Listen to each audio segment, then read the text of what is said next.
The Helixani had been watching Earth for exactly 3 months, 6 days, and 14 hours when Ambassador Thexuna made what would later be recorded as the most catastrophically incorrect assessment in galactic diplomatic history.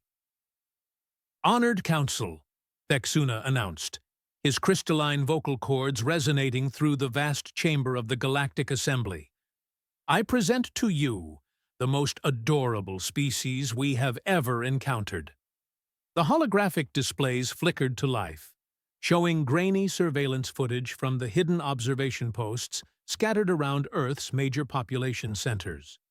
What the assembled delegates saw made their various respiratory organs collectively sigh in what could only be described as pure, unadulterated cosmic cuteness overload. Tiny humans, everywhere. Small ones with sticky fingers chasing even smaller four-legged creatures around green spaces. Humans of various sizes, walking these creatures on thin tethers, stopping periodically so the creatures could investigate fire hydrants with the dedication of seasoned scientists.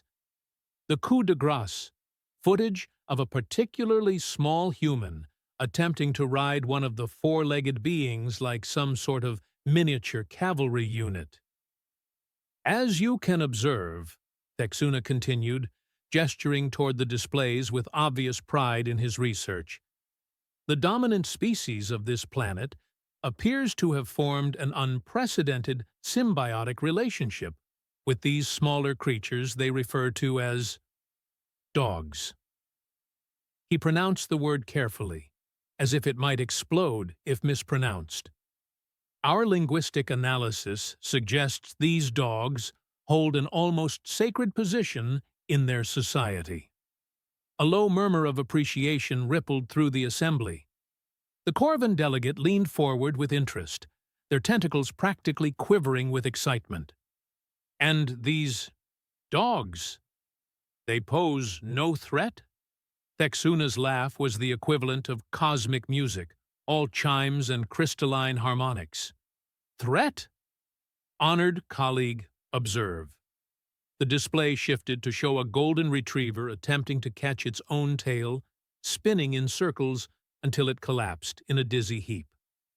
"Our preliminary assessment indicates that both species exhibit primarily nurturing behaviors. The larger humans appear to exist solely to provide care and sustenance for these smaller beings." What Thexuna failed to mention, largely because his observation posts had been strategically positioned in suburban parks rather than, say, military installations, was that his research had been somewhat limited in scope. "The implications are staggering," continued another delegate, this one from the aquatic Depthmar civilization, "a species that has evolved purely for caretaking? They would be invaluable for our conservation efforts." "Precisely our thinking," Thexuna beamed, his bioluminescent patches flickering with satisfaction. "Initial scans suggest their technology is rudimentary at best. Simple metal vessels for transportation, basic energy, manipulation, primitive communication networks. They appear to have barely achieved interplanetary capability." On the screens, more footage played. Humans in parks, throwing spherical objects for dogs to retrieve. Humans providing dogs with small garments during cold weather. Humans allowing dogs to sleep on furniture clearly designed for human use. It was, by any galactic standard, absolutely precious. "I propose immediate contact," announced the Helixani Council's senior member, her voice carrying the authority of someone who had never been wrong about first contact protocols. "A species this docile and nurturing could revolutionize our approach to planetary conservation. Think of the possibilities. Entire worlds managed by beings whose primary instinct is to care for smaller creatures." What they didn't see, of course, was the footage from the military training facilities, the police K-9 units, the search and rescue operations, the border patrol teams. Somehow, Thexuna's carefully placed observation posts had managed to completely miss the part where dogs were also highly trained, working animals capable of tracking, subduing, and, when necessary, neutralizing threats. But why let facts interfere with such a heartwarming narrative? The vote was unanimous. Make contact with the adorable humans and their precious companions. 3 days later, Captain Hudson Mitchell stood on the bridge of the research vessel Frontier's Edge, staring at the massive Helixani ship that had just decloaked off Earth's moon.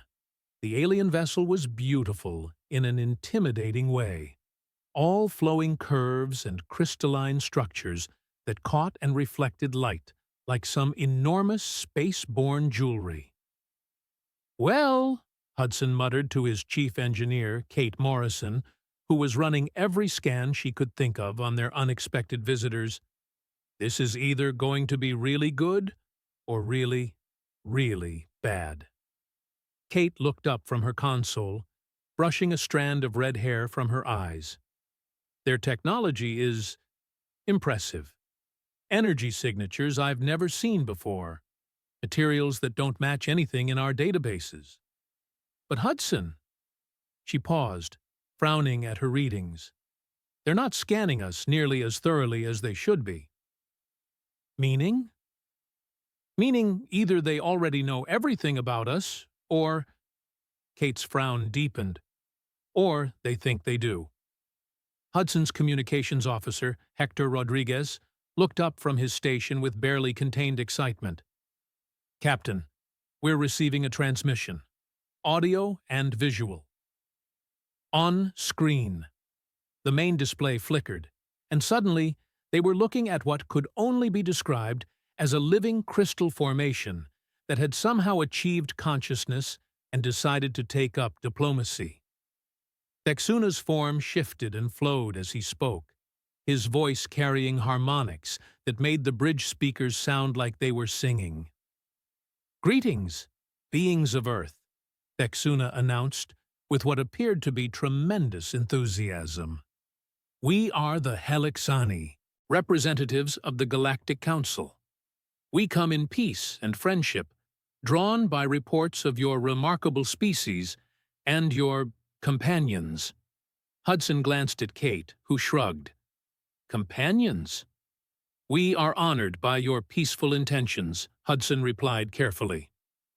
"I am Captain Hudson Mitchell of the Earth vessel Frontier's Edge. We welcome this first contact between our peoples." Thexuna's crystalline form practically vibrated with excitement.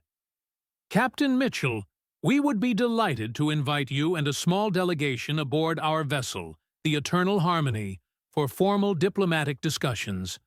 Please, feel free to bring along any of your smaller companions. We are most eager to meet them." Hudson blinked. Smaller companions? He looked around the bridge at his crew, none of whom could be described as particularly small. Kate was average height, Hector was actually taller than Hudson himself, and their security chief was built like a linebacker. "I'm sorry," Hudson said slowly. "When you say smaller companions, you're cubs, of course." Thexuna's voice carried what sounded like barely contained delight. "We have observed the remarkable bond between your species and these precious beings. Please, bring whichever cubs you feel comfortable introducing to galactic society." Cubs? Hudson felt a slow smile spreading across his face as understanding dawned. He turned to Kate, who was already grinning. "Oh," Hudson said, his voice carefully neutral, "you mean like Copper?" As if summoned by his name, a German shepherd bounded onto the bridge from the crew quarters, tail wagging, tongue hanging out, in what could generously be described as the least threatening expression in the known universe. Copper had been Hudson's companion for 3 years now, ever since retiring from his previous career in military service, a detail that somehow hadn't made it into Thexuna's research files. The alien's reaction was immediate and overwhelming. "Oh, Oh, by the cosmic void! It's even more adorable than our surveillance suggested. Look at those eyes, that tail motion, the oral appendage display. Kate snorted, trying not to laugh. I think he likes Copper. Copper, for his part, tilted his head at the strange sounds coming from the speakers, his ears perking up with curiosity. His tail continued its lazy wag as he looked around the bridge, clearly wondering why everyone was staring at him. We would be absolutely delighted to meet this magnificent specimen of your companionship, Thexuna continued, his voice reaching frequencies that made the bridge lights flicker. When can we arrange transportation to our vessel? Hudson looked at his crew, then at Copper, who had now decided that the most interesting thing on the bridge was his own foot, and was attempting to examine it more closely. Well, Hudson said finally, I suppose there's no harm in a friendly diplomatic meeting. We'll be honored to visit your ship, Ambassador Thexuna. Wonderful! Simply wonderful! Our entire crew is eager to meet Earth's precious cubs. As the transmission ended, Hudson knelt down to scratch behind Copper's ears. The dog leaned into the attention, eyes half closed in contentment, completely unaware that he was about to become the center of the galaxy's attention. What do you think, boy? Hudson asked quietly. Ready to be a galactic ambassador? Copper's response was a soft woof and a tail wag that seemed to say he was ready for anything, as long as there might be treats involved. Kate was studying her readings again, her expression thoughtful. Hudson, I'm picking up some interesting energy patterns from their ship. Their defensive systems are, well, they're impressive, but they're also completely active. As in, they're not treating this as a peaceful first contact. They're treating it like they're in complete control of the situation. Meaning? Meaning they either think we're harmless. Kate's eyes met Hudson's. Or they think we're helpless. Hudson looked down at Copper, who was now investigating a dropped stylus with the focused intensity of a crime scene investigator. Well, he said with a grin that would have made Thexuna significantly more nervous if the alien had been able to see it. I guess we'll just have to show them how wrong they are about Earth's cubs. Copper looked up at the sound of Hudson's voice, tail wagging with the innocent enthusiasm of a creature who had absolutely no idea he was about to rewrite galactic diplomatic history. The Frontier's Edge began its approach to the eternal harmony, carrying a crew of humans who were significantly more capable than they appeared, and one very good boy who was about to prove that sometimes the galaxy's biggest mistakes come in the most adorable packages. The shuttle bay of the Eternal Harmony was, Hudson had to admit, absolutely spectacular. Crystalline formations grew from the walls like some sort of organic architecture, pulsing with soft bioluminescent light that shifted through colors he didn't have names for. The air itself seemed to shimmer with energy, and the gentle hum of advanced technology created an almost musical backdrop to their arrival. What was less spectacular was the welcoming committee of Helixani delegates who immediately swarmed Copper like he was some sort of four-legged celebrity. Oh, magnificent! Simply magnificent! Thexuna practically vibrated with excitement as he approached the human delegation. And this must be the precious cub we observed in your transmissions. Copper, to his credit, handled the attention with the dignity of a seasoned diplomat. His tail wagged politely as several crystalline beings made cooing sounds that would have been embarrassing coming from any species with a functioning concept of dignity. One delegate actually knelt down, or did whatever the Helixani equivalent of kneeling was, and extended a tentative appendage toward Copper's head. May I touch the cub? The peace delegate asked with the reverence usually reserved for religious artifacts. Hudson glanced at Kate, who was doing her best not to laugh out loud. Sure. Copper's very friendly. Just let him sniff your hand first." The resulting scene was something that would have made excellent comedy material if it weren't happening during humanity's first diplomatic contact with an alien civilization. The Helixani delegate extended what appeared to be a crystalline finger toward Copper's nose. Copper, being a well-trained and polite dog, gave it a careful sniff, decided it was acceptable, and allowed the alien to scratch behind his ears. The delegate's reaction was immediate and overwhelming. The texture, the warmth, the way the auditory appendages move. It's even more wonderful than our observations suggested. "His ears," Kate said helpfully. "We call them ears." "Ears," the delegate repeated reverently, as if the word itself was sacred. "Magnificent." Thexuna gestured grandly toward the shuttle bay's exit. "Please, honored guests, allow us to escort you to our diplomatic chambers. We have prepared refreshments and comfortable seating for both your species and your cub." They were led through corridors that were equal parts technological marvel and organic art installation. The walls seemed to pulse with life, shifting colors in response to their passage. Hudson noticed that their escort consisted of at least 12 Helixani, which seemed excessive for a peaceful diplomatic meeting. "Quite a welcoming party," Hudson observed casually. "We are simply eager to ensure your comfort," Thexuna replied smoothly. "Your species is new to us, and we want to make certain we provide appropriate accommodations." The way he said accommodations made Hudson's diplomatic instincts start sending up warning flares. Kate caught his eye and nodded almost imperceptibly. She'd heard it too. The diplomatic chamber was as impressive as the rest of the ship, with a large circular table surrounded by seats that appeared to have been grown rather than manufactured. What was interesting was that the chamber had only one entrance, and Hudson counted at least 6 Helixani who didn't seem to be part of the diplomatic team positioned around the room's perimeter. "Please, be seated," Thexuna invited, gesturing to chairs that looked suspiciously like they'd been designed to be comfortable but not easy to leave quickly. "We have so much to discuss."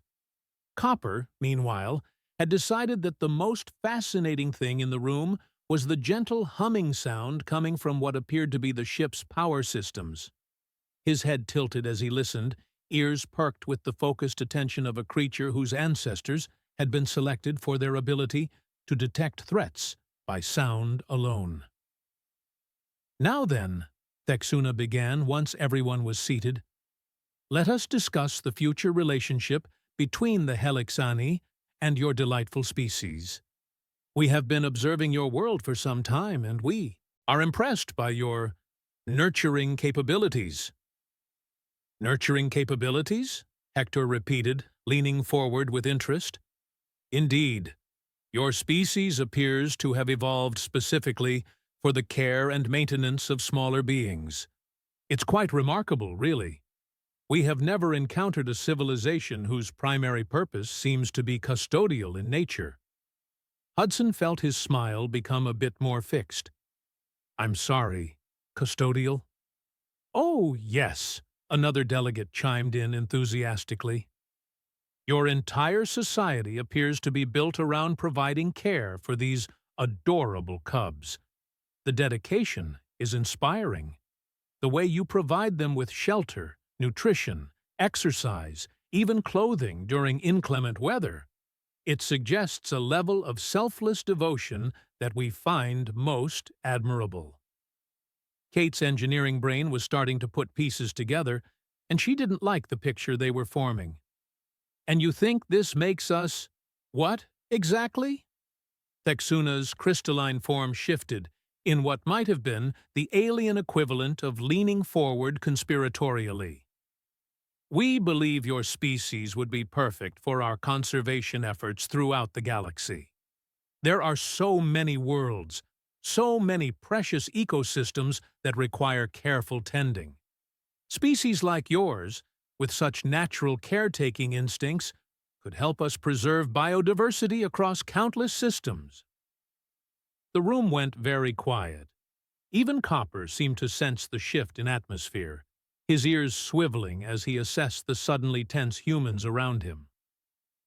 "Let me make sure I understand this correctly," Hudson said slowly, his voice carrying the kind of calm that experienced military personnel recognized as a warning sign. "You want us to be groundskeepers for your nature preserves." Groundskeepers. What a charming term. Thexuna clapped his appendages together with delight. Though we prefer to think of it as ecosystem management specialists. You would have comfortable habitats, all the resources you need, and of course, you could bring your cubs with you.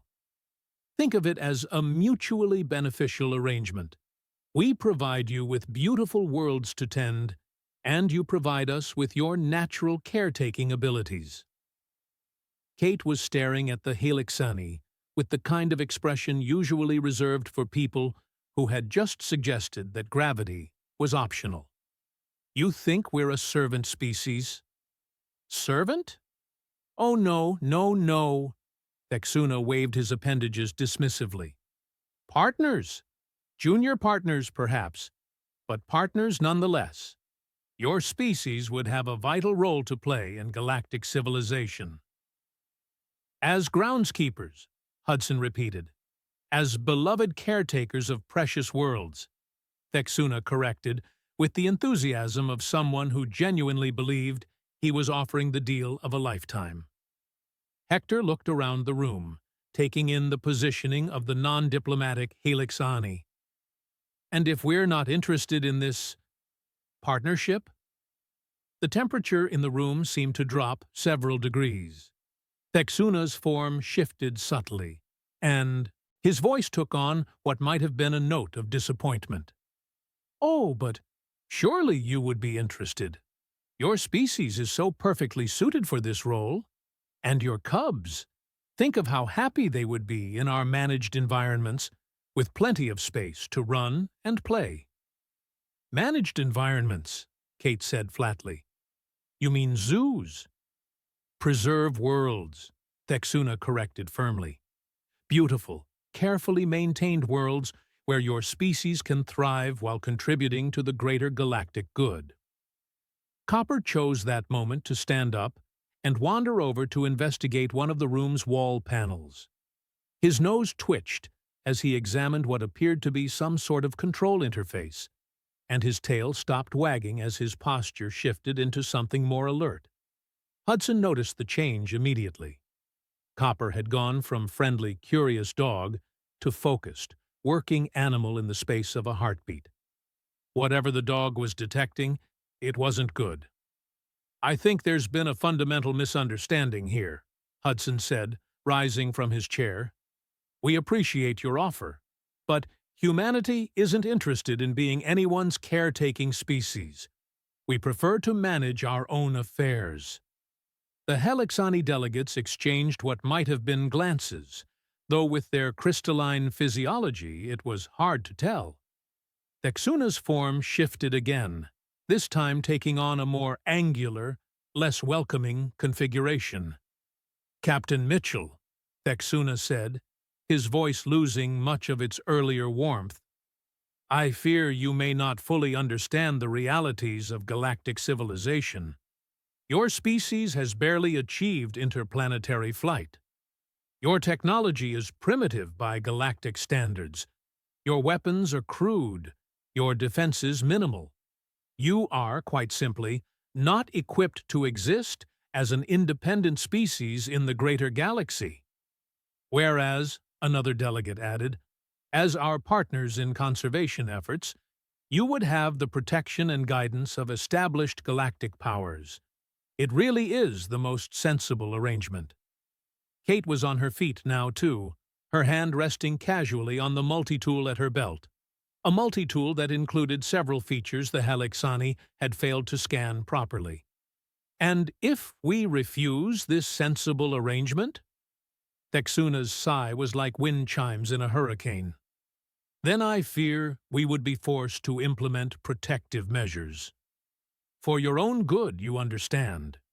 Your species is far too valuable to risk losing to the dangers of unguided independence. The non-diplomatic Helixani around the room's perimeter shifted positions slightly, and Hudson realized that what he'd taken for ceremonial formations were actually tactical positions designed to prevent the humans from reaching the exit. "Protective measures," Hudson repeated, his voice flat. "You mean imprisonment?" "Protection," Texuna insisted. "Guided development. Your species will thank us eventually, once you understand the benefits of—" He was interrupted by a low, rumbling sound that made every Helixani in the room freeze. It was a sound that spoke to something primal and ancient, a sound that said in no uncertain terms that something very dangerous was about to happen. Copper was growling. Not the playful rumble of a dog at play, or even the warning growl of a pet protecting its food. This was the deep, throaty sound of a predator that had identified a threat to its pack and was preparing to eliminate it. The German shepherd's entire posture had changed.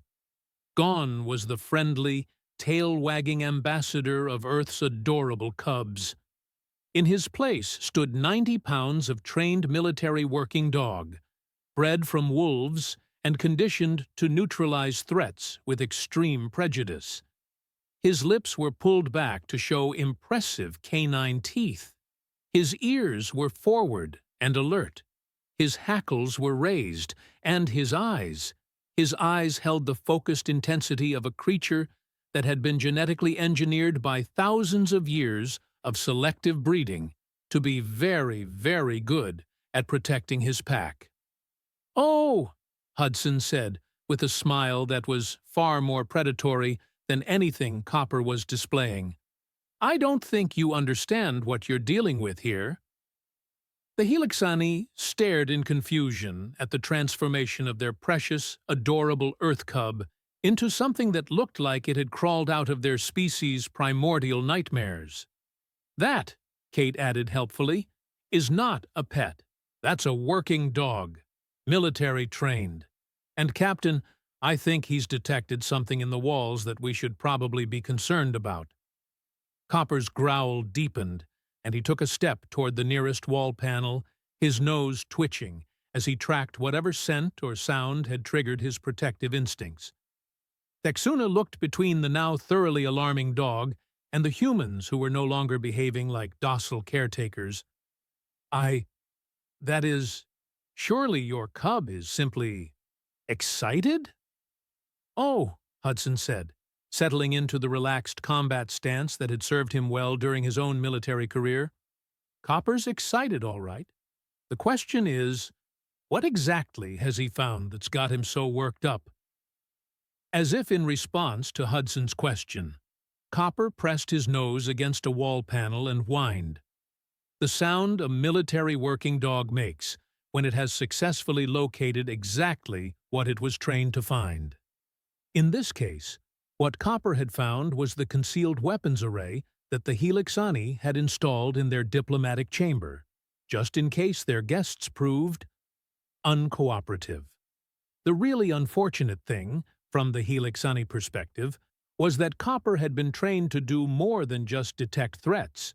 He'd been trained to neutralize them, and the Eternal Harmony's designers had never planned for a threat that would approach their carefully concealed systems by chewing through the wall panels. What happened next would later be studied in galactic military academies as a textbook example of why you should always research your opponents thoroughly before attempting to intimidate them. The first sign that the situation was about to go catastrophically wrong for the Helixani came when Copper decided that the concealed weapons panel was less of a detection target and more of a chew toy that needed immediate attention. German shepherds have a bite force of approximately 238 pounds per square inch. This is more than sufficient for their traditional jobs of herding sheep, detecting explosives, and taking down fleeing suspects. It also turns out to be exactly the right amount of pressure needed to puncture the crystalline housing of advanced Helixani weapons systems. The second sign came when the lights in the diplomatic chamber started flickering as Copper's enthusiastic demolition work severed several important power conduits that the ship's designers had foolishly run through the wall panels for aesthetic integration purposes. The third sign was when Thexuna made the mistake of lunging toward Copper in an attempt to stop him from destroying several million credits worth of concealed armament. Hudson's hand shot out and caught the alien's crystalline appendage in a grip that conveyed several important pieces of information. First, that humans possessed significantly more physical strength than their surveillance had suggested. Second, that Captain Hudson Mitchell had received training in several forms of combat that weren't typically associated with custodial species. And third, that threatening a human's dog was an excellent way to discover just how protective humans could be when properly motivated. "I wouldn't do that if I were you," Hudson said conversationally, his grip tightening just enough to make Thexuna's crystalline form emit a high-pitched stress harmonic. "Copper's working, and interrupting a working dog is considered very rude where I come from." Copper, blissfully unaware of the diplomatic crisis unfolding behind him, had moved on from the weapons panel to investigate what appeared to be some sort of environmental control system. His tail was wagging again, not with the friendly enthusiasm of a pet, but with the focused satisfaction of a professional who had found exactly what he was looking for. The environmental control system, as it turned out, was responsible for maintaining the atmospheric mixture that kept the Helixani conscious and alert. When Copper's teeth found the primary gas regulation valve, the resulting atmospheric shift caused half the aliens in the room to start swaying like crystalline trees in a heavy wind. "Stop him!" one of the perimeter guards commanded, raising what looked like some sort of energy weapon. "The creature is damaging vital systems." Kate's response was swift and educational. The multi-tool at her belt turned out to contain, among other things, a compact electromagnetic pulse generator that she'd originally designed for disabling malfunctioning electronics. When activated at close range, it had the delightful side effect of causing Helixani energy weapons to shut down with a series of disappointed whining sounds. "Oops," Kate said with a grin that would have made her old engineering professors proud.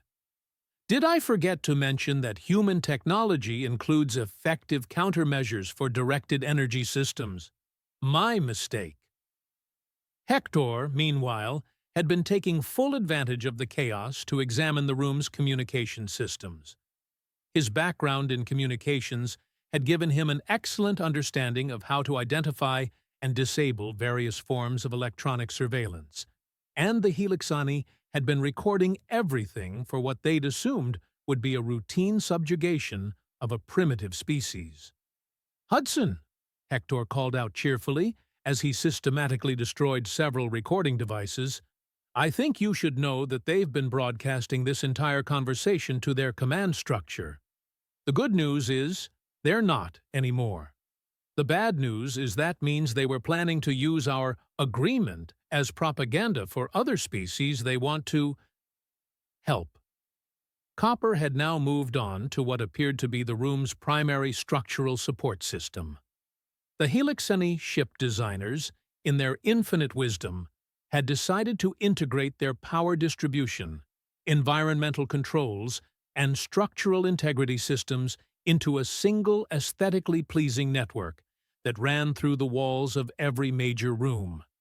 This approach worked beautifully, right up until a highly trained military working dog decided that the entire network smelled like a threat that needed to be eliminated piece by piece. The sound of Copper methodically chewing through what amounted to the ship's central nervous system was punctuated by increasingly frantic alarms and the kind of emergency announcements that usually preceded significant insurance claims. Alert: environmental system failure in diplomatic section. Warning: power grid instability detected. Caution: structural integrity compromised in sections 12 through 18. Texuna stared in horror as the ship's automated systems cataloged the damage that one Earth cub was inflicting with nothing more than enthusiasm and a well-developed set of teeth. This is impossible. The creature is destroying systems that should be impervious to biological interference. Yeah, about that, Hudson said, finally releasing the alien's appendage. You might want to reconsider your assessment of our species' capabilities. See, the thing is, you've been watching us through hidden cameras in parks and residential areas. What you missed were the military bases, the police academies, the search and rescue operations, and about 10,000 years of selective breeding programs designed to create working animals capable of doing exactly what Copper's doing right now. As if to emphasize Hudson's point, Copper had found the ship's navigation control relay. The resulting shower of sparks and the subsequent announcement that the Eternal Harmony was now drifting in a random direction added a certain dramatic flair to the conversation. You see, Kate added, stepping over the unconscious form of a guard who'd gotten too close to her EMP device. German shepherds weren't bred to be pets. They were bred to be working dogs, military dogs, police dogs, dogs trained to disable, disarm, and neutralize threats. The cute cub thing? That's just a bonus. The ship lurched slightly as whatever Copper had just destroyed caused a cascade failure in the artificial gravity system.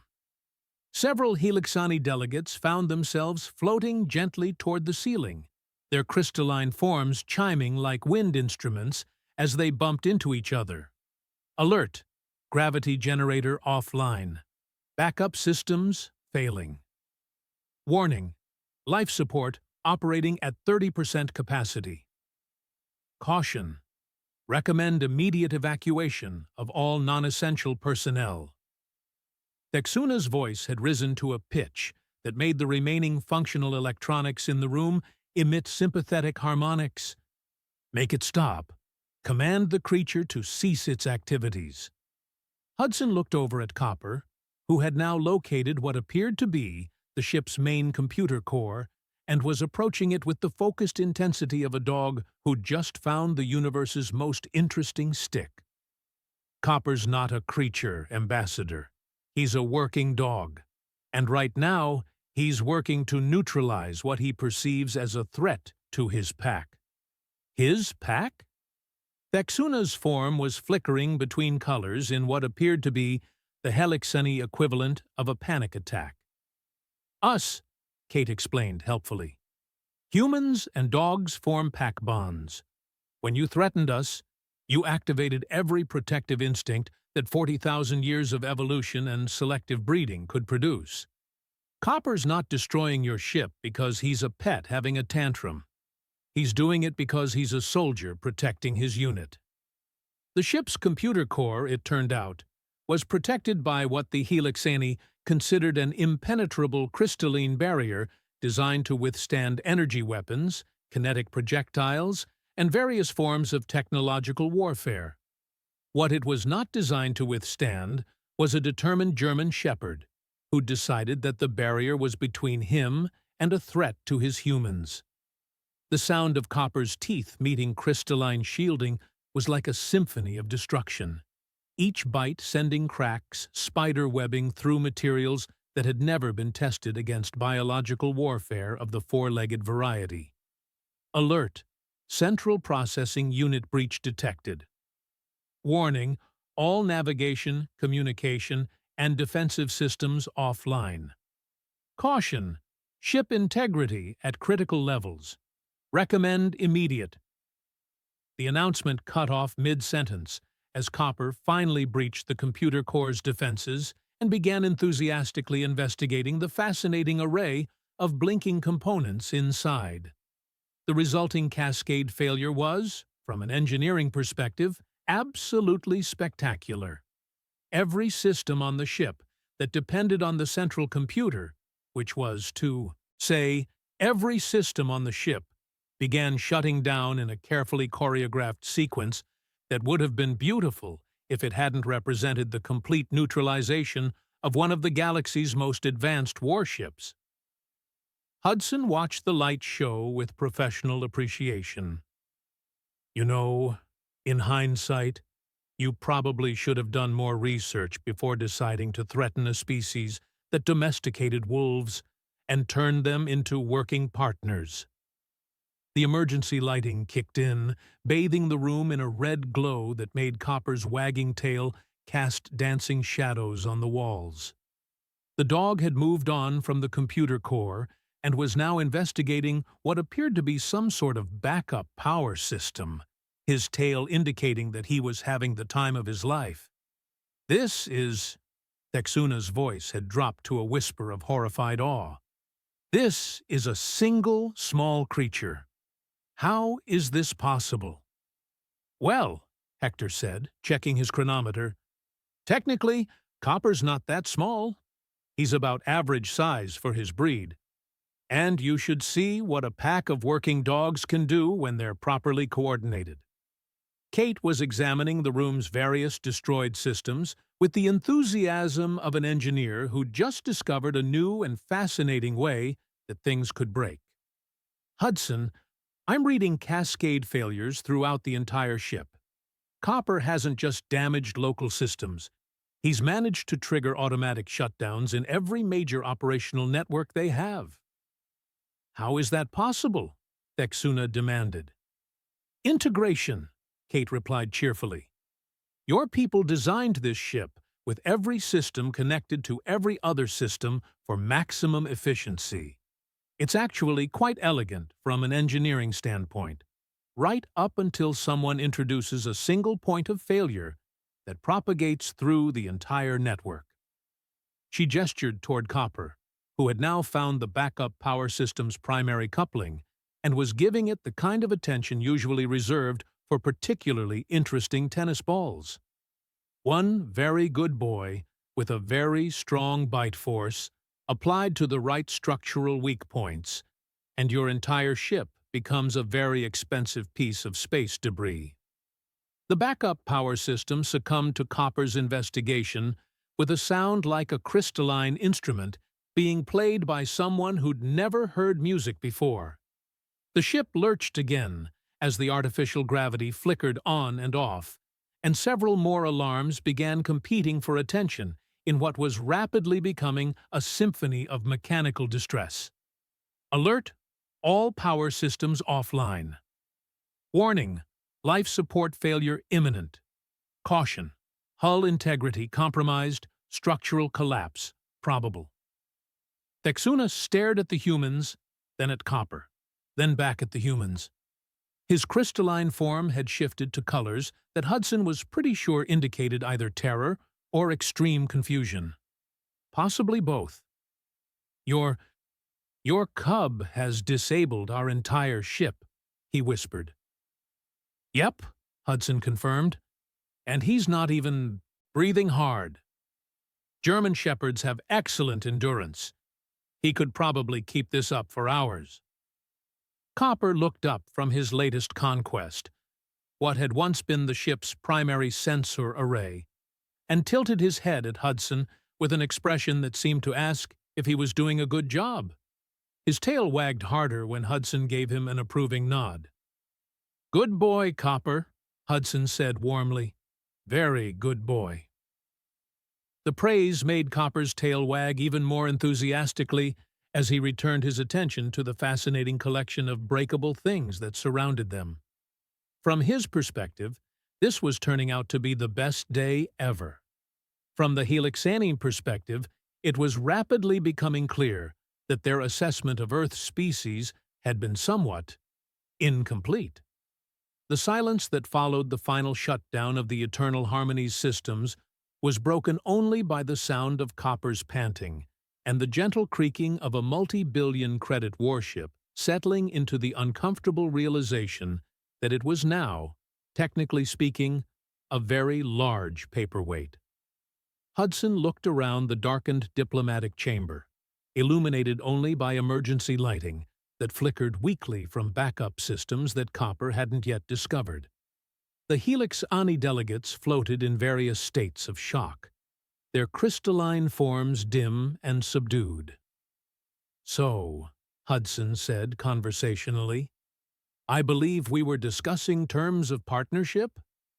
Thexuna's response was a sound like breaking glass played backwards. "Partnership?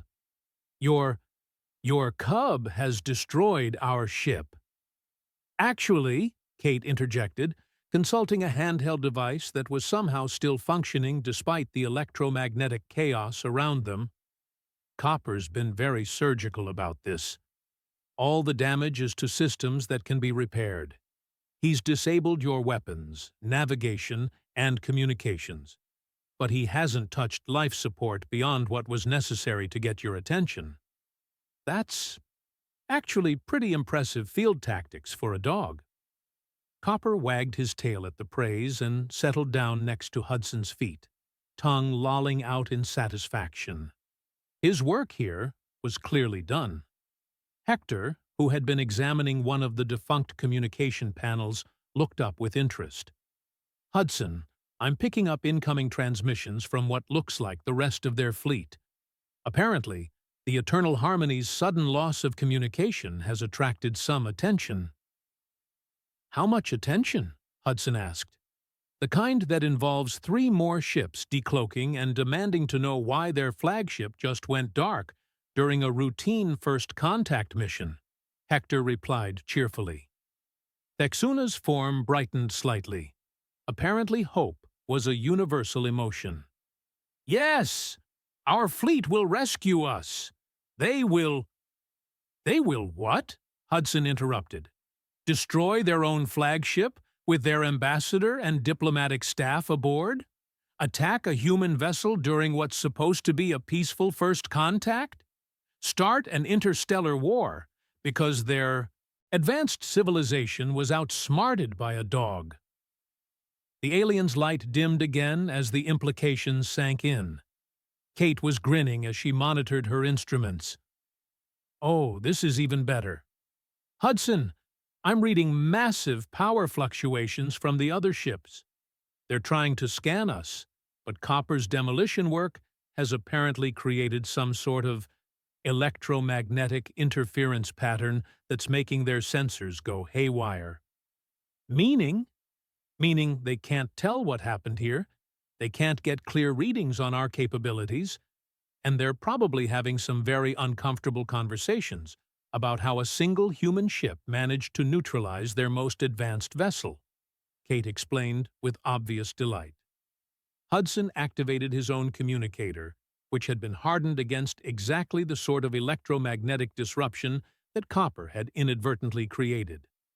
"This is Captain Hudson Mitchell, of the Earth vessel Frontier's Edge, to the approaching Helixani fleet. We're currently conducting diplomatic negotiations with Ambassador Thexuna. Please maintain safe distance while we resolve some technical difficulties." The response came back several minutes later, probably after a great deal of frantic discussion. "Human vessel, this is Fleet Commander Velthara. Our flagship has experienced system failures. Do you require assistance?" Hudson looked at Thexuna, whose crystalline form was cycling through colors that probably indicated deep thought mixed with growing panic. "That depends entirely on Ambassador Thexuna. Do we require assistance, Ambassador?" Thexuna looked at Hudson, then at Copper, who was now lying peacefully with his head on his paws, like the galaxy's most innocent dog. Then at the destroyed remains of what had been his ship's most sophisticated technology. "I believe," Thexuna said slowly, "that there has been a fundamental misunderstanding about the nature of Earth's civilization." "Really?" Hudson asked with interest. "What gave you that impression?" "The fact that your cub has single-handedly disabled a warship that was designed to withstand attacks from entire fleets," the alien replied, with what might have been embarrassment. Kate nodded approvingly. "And he did it with nothing but his teeth and his training.